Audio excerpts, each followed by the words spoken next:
বৃষ্টি এসে বুঝিয়ে দেয় ঘরের চালায় ছিদ্র কোথায়, আর বিপদ এসে চিনিয়ে দেয় আপন জনেরা কোথায়। আমি আর কিছু শিখি কিংবা না শিখি, তবে একটা জিনিস ভালো করে শিখেছি, চাইলেই কারো আপন হওয়া যায় না। তুমি বদলে গেছো তাতে আমার কোনো দুঃখ নেই, আমি আমার বিশ্বাসের জন্য লজ্জিত। মিশুক হয়ে বুঝলাম নিজের আত্মসম্মান থাকা দরকার। সহজে সবার সাথে মিশলে মানুষ সস্তা ভাবে। যদি কখনো বুঝতে পারেন যে কারো লাইফে থাকা না থাকা একই ব্যাপার, তাহলে সেখান থেকে সরে আসাটাই আপনার জন্য ভালো।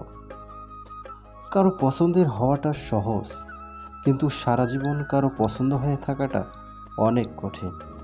হ্যাঁ, আমি এখন একা থাকতে পছন্দ করি, কারণ সময়ের সাথে সাথে আমি মানুষ চিনতে শিখে গেছি। একটা সময় যাদের নিজের কাছের মনে করতাম, তারাই বুঝিয়ে দিয়েছে যে কাছের বলতে কেউ হয় না।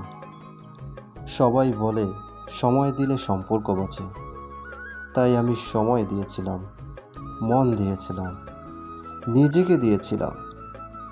দিন শেষে ফাঁকা হাতেই ফিরেছি, কারণ মানুষ সুবিধা চায়, সময় নয়।